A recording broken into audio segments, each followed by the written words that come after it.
salut mes chers collégiens, mes chères collégiennes. Toujours on est dans la leçon l'hypothèse. Et dans cette leçon, Inch'Allah, on va essayer encore de s'exercer. Alors prenez vos stylos et vos cahiers pour faire les exercices avec moi. Et toujours, je vous rappelle, dans l'hypothèse, on cherche les causes probables d'un fait. On cherche les causes probables d'un fait. On a ici un incendie. Alors, on va émettre des hypothèses pour trouver les causes probables de l'incendie. Ici, un homme qui est mort, les policiers, l'inspecteur de police, il va émettre des hypothèses pour chercher les causes de la mort de cette personne. Alors, s'agit-il d'un meurtre, un suicide ou un simple accident? Toutes ces questions, elles vont être posées par l'inspecteur à la recherche de la cause de la mort de la personne. Passons maintenant aux exercices. Fait correspondre la situation de communication à l'acte de parole convenable. La situation A, un inspecteur émet une hypothèse lors de l'interrogatoire d'un suspect d'un meurtre. Alors ici, qui parle, c'est l'inspecteur. Il va faire une hypothèse lorsqu'il va interroger un suspect d'un meurtre. Alors quelqu'un qu'on dit, il est prétendu coupable d'un meurtre. B, un policier émet une hypothèse à propos du mobile de crime. Ça veut dire pourquoi on a fait ce crime. Alors qu'il parle ici, c'est un policier, il va faire une hypothèse à propos du mobile du crime. C, un enquêteur émet une hypothèse à propos de l'identité d'un criminel. Alors, un enquêteur, ça veut dire un inspecteur de police qui va faire son enquête. Il va faire une hypothèse à propos de quoi? De l'identité d'un criminel. D, un détective émet une hypothèse pour identifier les causes d'un incendie. Un détective, un inspecteur de police, émet une hypothèse pour identifier les causes d'un incendie. Alors on va voir maintenant les actes de parole ou bien les énoncés. C'est probablement à cause d'un règlement de compte. Peut-être qu'il s'agissait d'une défaillance électrique ou tout simplement à cause d'un chargeur de téléphone portable. Admettons que vous étiez en voyage la nuit du crime. Comment pourriez-vous expliquer le fait que la police scientifique ait trouvé vos empreintes sur la porte de l'immeuble? Le quatrième énoncé. Les deux victimes ont été assassinées de la même façon. Elles avaient été mordues puis vidées de leur sang. L'assassin serait un vampire. L'assassin serait un vampire. Alors maintenant, j'espère, mes chers, que vous avez essayé de relier et de faire correspondre chaque situation de communication à l'énoncé ou bien l'acte de parole convenable. Alors, si vous avez fini, on passe maintenant à la correction. Commençons par la situation A.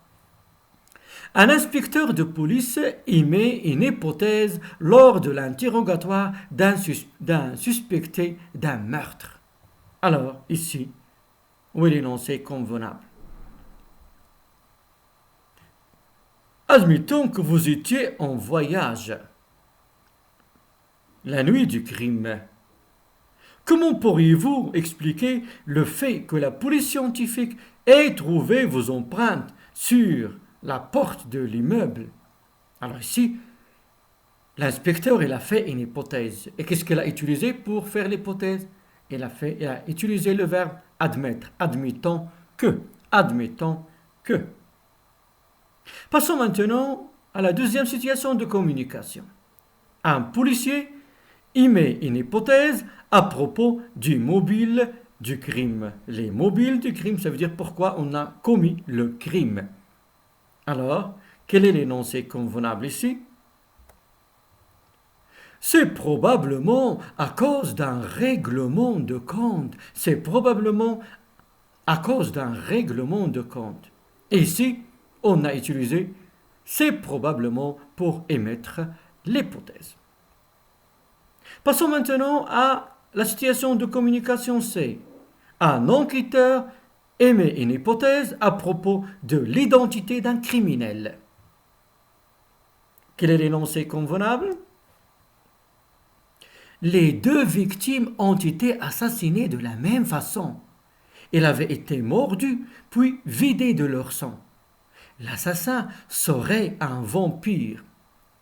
Alors toujours ici, l'enquêteur il a émis une hypothèse. Qu'est-ce qu'il a utilisé ici pour émettre l'hypothèse? Serait, ça veut dire il a conjugué le verbe être au mode conditionnel. Il a utilisé le mode conditionnel pour émettre une hypothèse. Maintenant, la dernière situation de communication, un détective émet une hypothèse pour identifier les causes d'un incendie. Peut-être qu'il s'agissait d'une défaillance électrique ou tout simplement à cause d'un chargeur de téléphone portable. Alors ici, le détective a utilisé peut-être que pour formuler une hypothèse. Passons maintenant au deuxième exercice.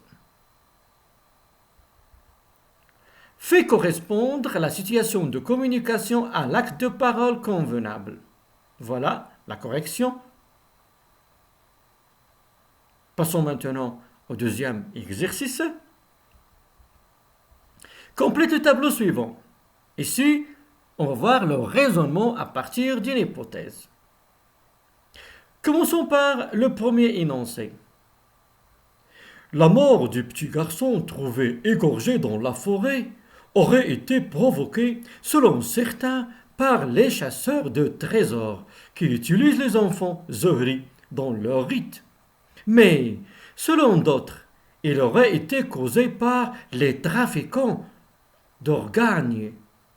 Le rapport du médecin légiste signale que le prélèvement des organes a été fait de manière professionnelle.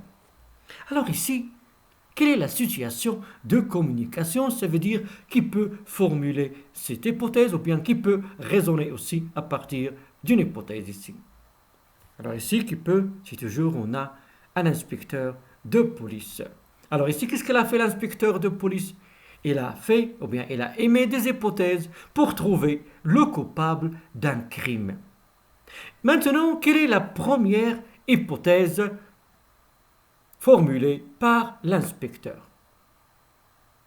J'espère que vous avez retenu la première hypothèse.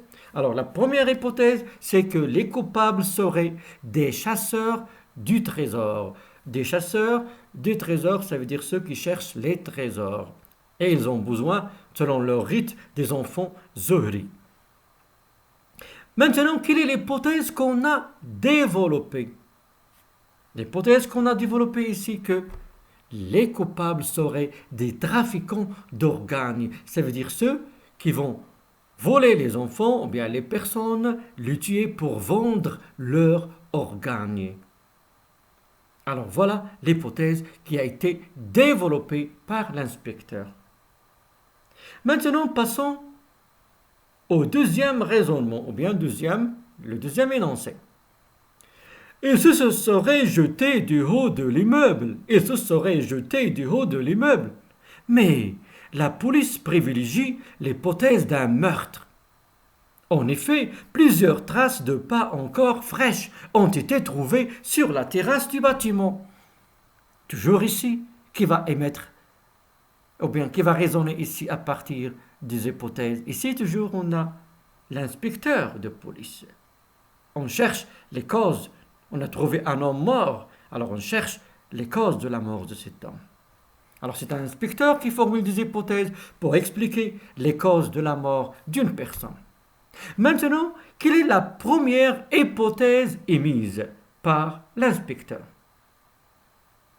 Il se serait jeté du haut de l'immeuble. Mais la police privilégie l'hypothèse d'un meurtre.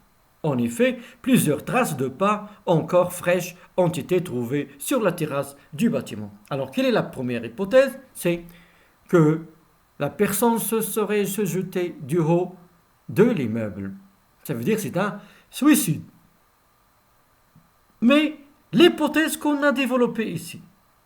L'hypothèse qu'on a développée ici, qu'il s'agit d'un meurtre et ce n'est pas un suicide. Ça veut dire quelqu'un qui l'a tué. Pourquoi? Il y a des traces. En effet, plusieurs traces de pas encore fraîches ont été trouvées. On a trouvé des traces sur la terrasse du bâtiment. Alors ici, il s'agit d'un meurtre. Alors comme vous avez vu maintenant, comment on raisonne à partir des hypothèses, on formule des hypothèses, mais on retient une et on la développe. Alors j'espère mes chers maintenant que, après avoir fait tous ces exercices, que vous avez bien compris la leçon de l'hypothèse et vous pouvez soit formuler des hypothèses, soit aussi raisonner à partir d'une hypothèse. En attendant les prochaines leçons, à bientôt mes chers